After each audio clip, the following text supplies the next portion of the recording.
राजस्थान के बारां जिले की अंता विधानसभा सीट पर उपचुनाव के लिए जहां प्रत्याशी अब जनसंपर्क पर लगे हुए हैं, जहां पर कांग्रेस से प्रमोद जैन भाया तो भाजपा से मोरपाल सुमन चुनाव मैदान में, वहीं पर नामी जहां भी वो जो जाते हैं, नरेश मीणा जहां भी जाते हैं धूम मचा देते हैं। इन्होंने दोनों ही पार्टियों के पसीने छुड़ा रखे हैं। आखिर नरेश मीणा में ऐसा क्या है और उनके मुद्दे क्या हैं? किस तरह से वो बलपूर्वक यहाँ मैदान में आए?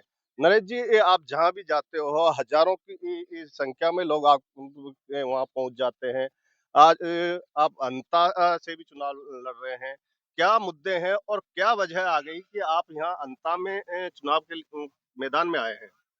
देखिए, अंता में राजस्थान में एक सीट है जिस पे उपचुनाव हो रहा है और यहाँ की जनता की चाहत थी कि मैं यहाँ से उपचुनाव लड़ूं, इसलिए जनता की चाहत पर मैं चुनाव लड़ रहा हूँ। भरपूर जनता का जन समर्थन आशीर्वाद मुझे मिल रहा है और अब ऐसा लग रहा है कि चुनाव मेरा नहीं बल्कि ये जनता का चुनाव हो गया है। जनता मेरे साथ खड़ी है। जनता दोनों पार्टियों से ऊब चुकी है। दोनों पार्टियों को जनता ने बरसों से वोट देती आ रही है, लेकिन जनता का समस्याओं का कहीं हल नहीं हुआ।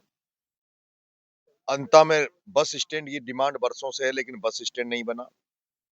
मांग रोड से लेकर 12 तक का रोड खुदा पड़ा है। आम जन परेशान है और आम जन और किसानों की समस्याओं को लेकर उनके उनसे जुड़े हुए मुद्दों को हल कराने के नाम पर मैं चुनाव लड़ रहा हूं और उसके तहत सबसे बड़ा यहाँ मुद्दा है वो भ्रष्टाचार का है। भ्रष्टाचार केवल अंता में नहीं, पूरे राजस्थान में जहां कहीं भी जाएंगे भ्रष्टाचार मिलेगा। लेकिन अंता में भ्रष्टाचार का मुद्दा इसलिए हावी है, मुद्दा हर जगह चौराहे पे बात भ्रष्टाचार की इसलिए चल रही है कि यहाँ से जिसको 5 बार लोगों ने वोट दिया, जिसको 3 बार जिताया 2 बार हारा, उसने राजस्थान के सबसे भ्रष्ट नेता का टेग उस पर है, प्रमोद जैन भाया पर। पहले उसके नारे लगते थे, खाया रे खाया खूब खाया। लेकिन अभी मैं जब गाँव में जा रहा हूँ, तो गाँव में बच्चों से लेके युवाओं से लेके बुजुर्गों तक गलियों-गलियों में सब जगह नारे लग रहे हैं। गली-गली में शोर है, प्रमोद जैन भाया चोर है। मैंने गया कल कई बार कई गाँव में मेरे लिए रात को 3-3 बजे तक जनता रोडों पे मिली। जनता ने आशीर्वाद रात को 3-3 बजे कौन आता है? हुँ। मैंने तो कभी इस तरह का चुनाव नहीं देखा जिसमें रात को 3 बजे तक जनता एक प्रत्याशी का वेट करे। लेकिन रात को 3 बजे तक लोग कल कल सड़क पे खड़े थे, गाँव में खड़े थे। और दूसरी तरफ मैं देख रहा था कई गाँव में मैं गया तो उन्होंने कहा कि साहब हमने तो अपने गाँव के बाहर गेट लगा दिया और जिस दिन प्रमोद जैन भाया का रूट हमारी तरफ बनेगा हम इसमें ताला लगाएँगे। प्रमोद जैन भाया की एंट्री हम नहीं रखेंगे। उस प्रमोद जैन भाया को अब हम वोट नहीं देंगे जो भ्रष्टाचार का जिसने तमगा लगाया, जिसने चोर बाजारी की। हम उसके भ्रष्टाचार में शामिल नहीं होना चाहते। ये चुनाव ईमानदारी और भ्रष्टाचार के बीच में है। लोगों को तय करना है कि वो व्यक्ति, क्योंकि 25 साल से ही मैं छात्र राजनीति से निकल के आया हूँ और 25 साल से अंता की जनता ने प्रमोद जैन भाया को वोट दिया है। 25 साल में उसने केवल एंड केवल पैसा कमाने की राजनीति की है, घर भरने की राजनीति की है और 25 साल से मैंने जनता की सेवा करने की राजनीति की है। 25 साल की राजनीति में मुझे कोई पद और ओहदा नहीं मिला। मुझे मिला तो 14 बार जेल जाना मिला। मिला तो 32 मुकदमे जनता की सेवा करते हुए मेरे पे लगे। दूसरी तरफ प्रमोद जैन भाया पे अभी मुकदमे लगे। वो मुकदमे भी उस पर जो जनता को लूटने के, फ्रॉड के, जमीनों पे कब्जा करने के, गौशाला को खाने के मुकदमे लगे। एक शहरिया की जमीन को खाने का मुकदमा प्रमोद जैन भाया पे लगा। ऐसे में मुझे लगता है कि अंता की जनता इस भ्रष्टाचार और ईमानदारी के बीच की जो लड़ाई चल रही है, इसमें इस भ्रष्टाचार को छोड़कर ईमानदारी की राजनीति को चुनेगी। प्रमोद जैन भाया कोई भी कसर नहीं छोड़ रहे हैं। जैसे कि देखा जाए तो शिव नारायण जी नागर एक बुजुर्ग हैं जो उनके स्टेज पे भी आए थे। जब शिव नारायण जी नागर ने पहले भी अशोक गहलोत की गाड़ी के सामने सो करके और प्रमोद भाया को टिकट देने का विरोध किया था। क्या कहेंगे इसमें? देखिए, हाड़ौती में 12 जिले में जितने भी अच्छे लोग राजनीति में थे, शिवनारायण जी नागर साहब हो, मनोज जी चौधरी हो, अजीत सिंह जी मातनी हो, सुनील जी गालव हो, अरविंद जी भारद्वाज हो, तमाम लोग, निर्मल जी माथुरिया हो, इनमें से जिनका मैं नाम ले रहा हूं या तो उनकी राजनीति खत्म हो गई या ज्यादातर लोग भारतीय जनता पार्टी में चले गए, जबकि ये खानदानी कांग्रेसी थे। केवल इसलिए कि प्रमोद जैन भाया ने जिस तरह से हर धंधे पे कब्जा कर रखा, उसी तरह से यहाँ की कांग्रेस पे भी कब्जा कर लिया। भारतीय जनता पार्टी के लोग आज दिन तक मैंने नहीं सुना जो प्रमोद जैन भाया के खिलाफ एक शब्द भी यहाँ बोल पाते हैं। बड़े दुर्भाग्य की बात है। आपने शिवनारायण जी नागर साहब का नाम लिया। शिवनारायण जी नागर साहब बहुत ही ईमानदार के किसान के बेटे थे जिन्होंने राजनीति लंबे समय तक की। लेकिन अभी भी आप उनके घर पे जाओगे तो एक साधारण परिवार से है। उनकी जमीन बिक गई राजनीति में। उन उन उन शिवनारायण जी नागर के ने जब चुनाव लड़ा यहाँ से कांग्रेस से, तब ये प्रमोद जैन भाया निर्दलीय चुनाव लड़ा। और प्रमोद जैन भाया ने चुनाव के 2 दिन पहले एक धाकर समाज का छात्रावास है, उसके जस्ट धाकर समाज के छात्रावास के सामने अपनी गाड़ी पर खुद ने गोलियां चलवा ली थी और उसका कलंक शिवनारायण जी नागर साहब पे रख दिया था और इस तरह से षड्यंत्र करके ये निर्दलीय एमएलए बन गया था। उसके बाद ये कांग्रेस में जब स्थापित हुआ तो कांग्रेस में पूरी कांग्रेस को अपने घर में बिठा लिया। कांग्रेस में कोई भी पद होता है वो सबसे पहले इसका अधिकार रहता है। सांसद का चुनाव आए तो 3 बार लाखों वोटों से आने के बाद 3 बार सांसद का चुनाव लड़ा।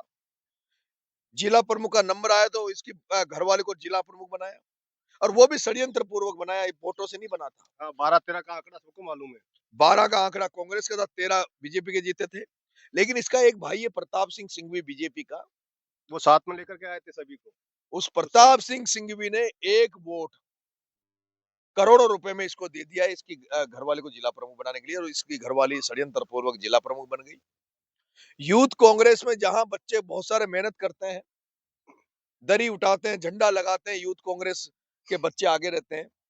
उनका हक मार के, उनका अधिकार को छीन कर इसने अपने बेटे को यूथ कांग्रेस का जिला अध्यक्ष बना दिया। आज दिन तक नहीं सुना मैंने कि उसने एक भी मीटिंग यूथ कांग्रेस की बुलाई हो या यूथ कांग्रेस के लिए कोई धरना प्रदर्शन किया हो।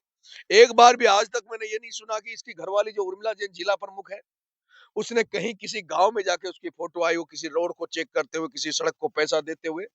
ऑफिस में दफ्तर खोल के बैठी है, दफ्तर में केवल उन्हीं लोगों को वो फंड जारी करती है जिनसे कमीशन मिलता हो। कुल मिला के सुबह से लेकर शाम तक एक ही काम है सारे घर वालों का कि कैसे पैसा ज्यादा से ज्यादा कमाया जा सके। एक तरफ शिवनारायण जी नागर जिनकी हालत खस्ता हो गई, उनकी जो स्थिति थी वो दयनीय हो गई आर्थिक रूप से। एक भरत सिंह जी कुंदनपुर जो ईमानदार राजनीतिज्ञ थे, सिद्धांतों की राजनीति करते थे, वो आज हमारे बीच में नहीं रहे। उनकी आर्थिक स्थिति मजबूत नहीं हुई। रघुवीर सिंह जी कौशल्या बीजेपी के वरिष्ठ नेता थे, ऊर्जा मंत्री रहे, वो बड़े बड़े पदों पे रहे, लेकिन उनकी आज की आर्थिक स्थिति अच्छी नहीं है।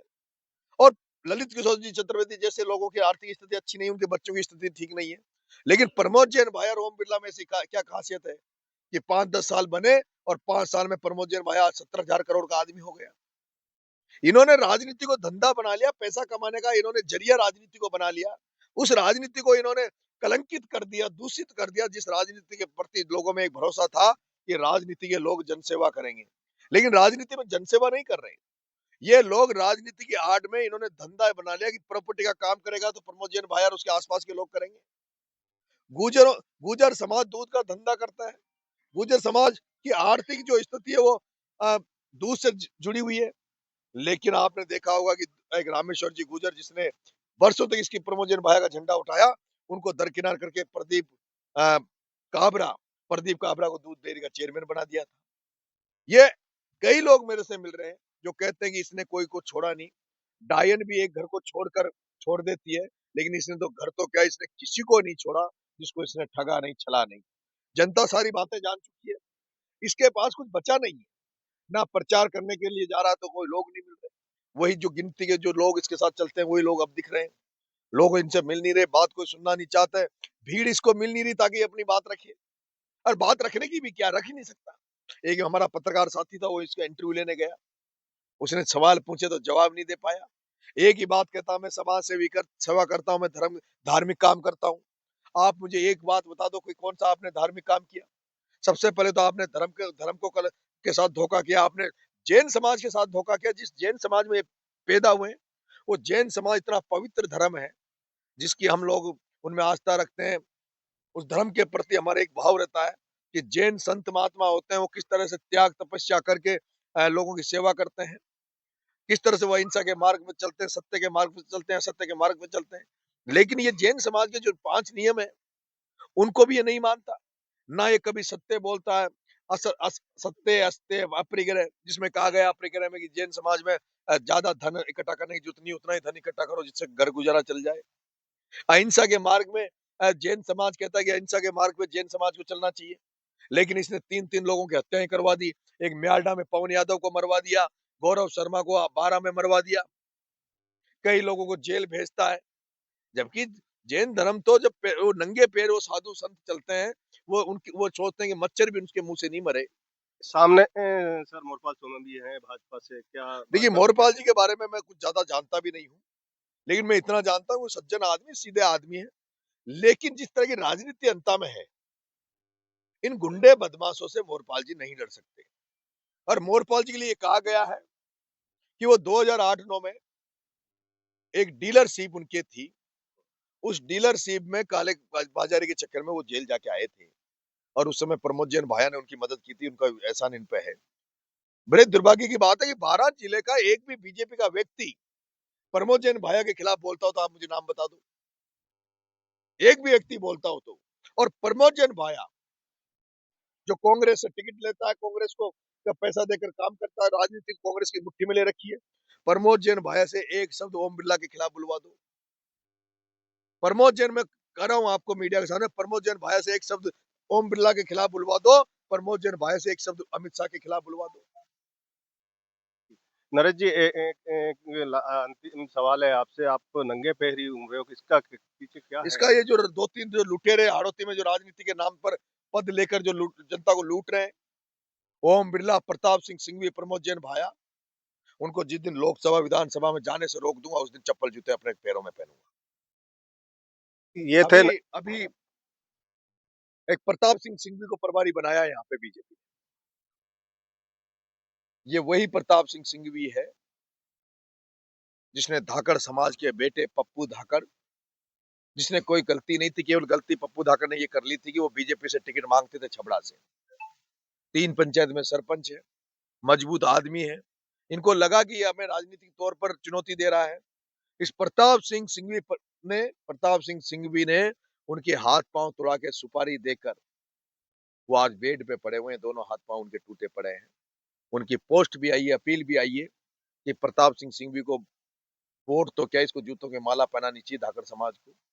उस व्यक्ति को आकर यहाँ बीजेपी वोट मंगवा रही है, जिसने धाकड़ समाज के बेटे पप्पू धाकड़ के साथ बड़ा आंदोलन हुआ था यहाँ, लेकिन आज तक वो पप्पू धाकड़ को न्याय नहीं मिला। बीजेपी को वोट मांगने का अधिकार जब है जब पहले पप्पू धाकड़ को न्याय दे। ये थे निर्दलीय प्रत्याशी नरेश मीणा, जो जिनका कहना है कि यहाँ पर जनता परेशान है, भ्रष्टाचार में लोग लिप्त हैं, जिनसे इस जनता को मुक्ति दिलाने के लिए इस चुनाव मैदान में है। 12 से खबर फास्ट के लिए ब्रजेश यादव।